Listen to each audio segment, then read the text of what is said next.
how to fix Valorant bucket loss problem easy and quick. If you want to fix this problem, it's easy. First just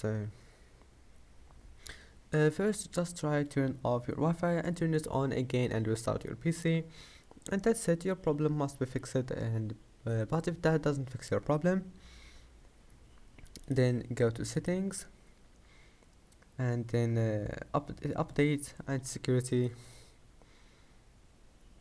and then just make sure to install all the updates that you can find here. And after that, open task manager,